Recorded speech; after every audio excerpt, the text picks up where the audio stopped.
And we are live. And yes, I am a Jets fan. I've been a Jets fan for as long as I can remember. I was originally born out on the island, born in Port Jefferson, and um, remember going to games at Shea and watching people like Freeman McNeil and Mark Gastineau and Joe Klecko and Marty Lyons and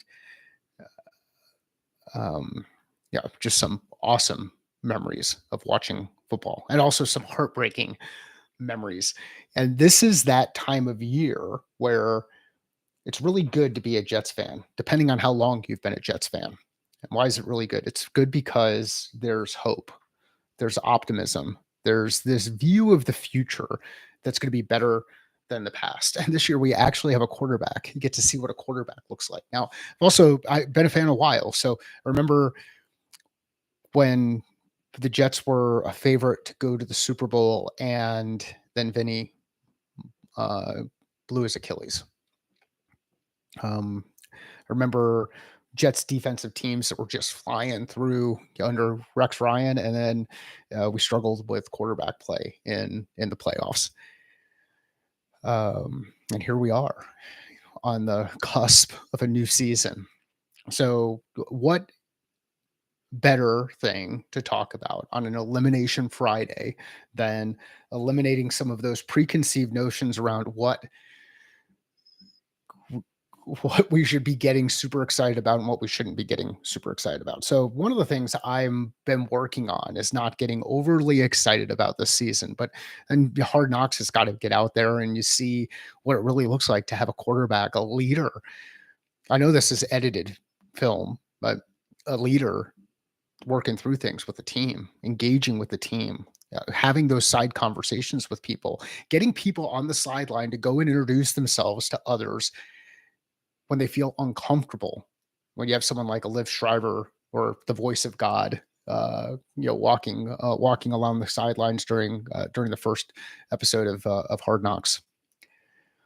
I thought, what is it that we do with our team to enable them to push beyond some of their preconceived notions, some of their challenges, get out of their own head around getting stuck with I'm not going to do it because it makes me feel uncomfortable, or I'm not going to do it because I don't want to be an inconvenience to somebody else, and actually get out there and lead. And when one of the things I ask people to do when I'm speaking is raise their hand and ask any question that they have. Doesn't matter what the question is. Now, I'm working on getting better at how I navigate those questions, because as soon as someone asks a question, there's usually a challenge associated with it. I want to dive into more detail and start to get to a point where we can help them kind of work through the challenge that they're working on. And sometimes that can be a distraction. So what I try to do is eliminate some of those distractions and not get caught into the trap of, hey, where does the question take me, or how does it take me away from the primary objective of the talk? What's my point? My point is that the reason I ask people to ask those questions is because if they have the question, somebody else in the room likely has the same question. And if they don't ask the question and the other person doesn't ask the question, then now two people walk away without an answer. Two people walk away feeling less fulfilled. Two people walk away with some uncertainty, some doubt. So we, as leaders, are obligated to ask those questions. Now, there's a time and a place for each of those questions. So if you're with a speaker who gives you the opportunity to ask the questions throughout the talk, then take advantage of it. Raise your hand, engage. If you're with someone where you're just not sure if the question's appropriate, wait until the Q&A component, or wait until the speaker gives you permission to ask questions. And I'll do that periodically throughout those talks. Well, so we have questions we want to answer. We know that others might be struggling with those things. So from a leadership perspective, if we lead first by asking the question that's going on inside our head, we're actually going to help others inside the room.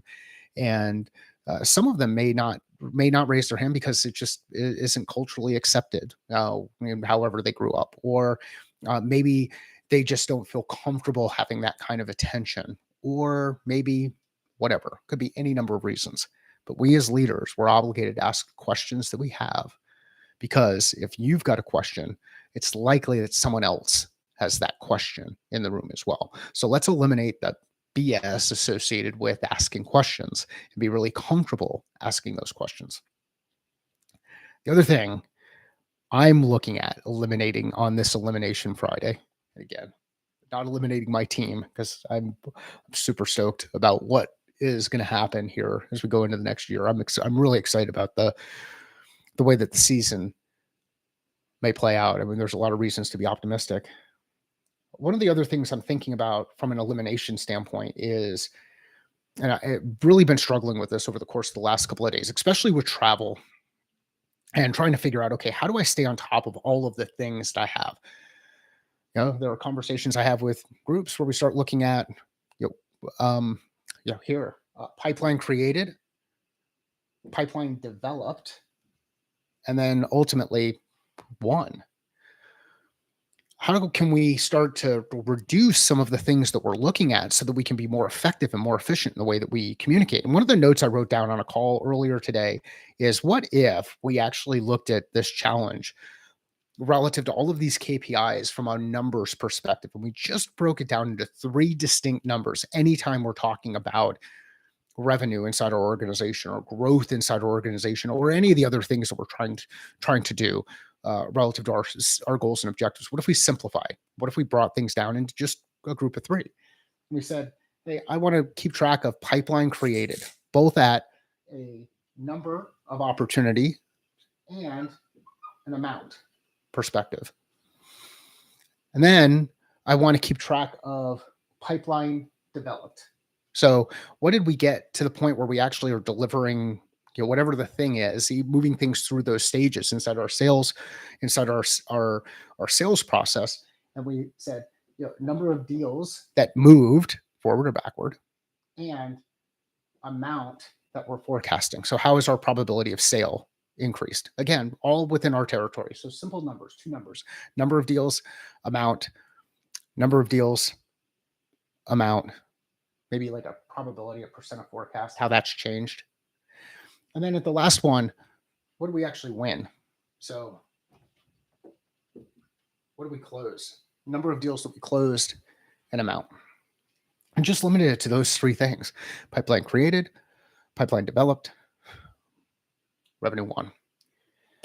And by simplifying, by getting things down, not where we're talking about things in detail and sharing specific names of deals that we're working on and all of the meetings that we have, we just actually have a couple of key metrics that indicate whether or not we're advancing or falling behind.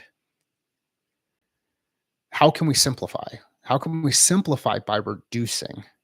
So one of the things to think about is, what are some of the KPIs that you're focused on inside your organization that actually don't matter, that you struggle with answering these questions? What, so what, now what? The role reflective model. What? Definition. So what? Does it mean? Why is it important?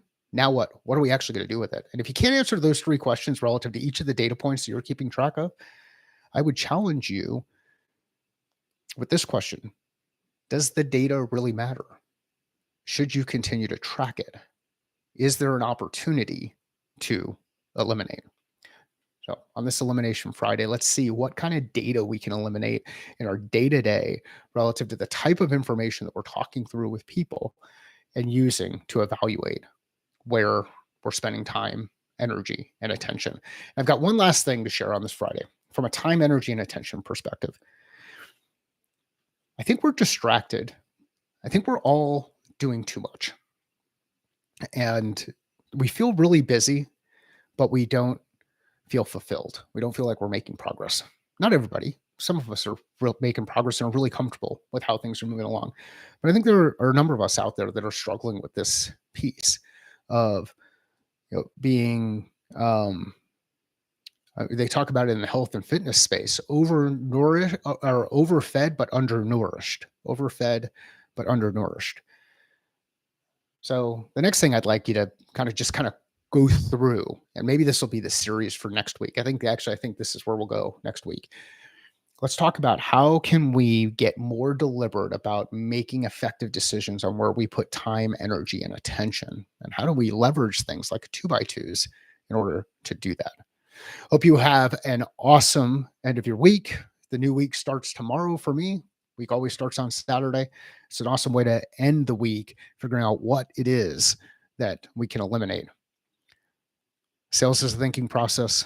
Business is a thinking process. Life is a thinking process. How are you thinking differently about your process? Thank you.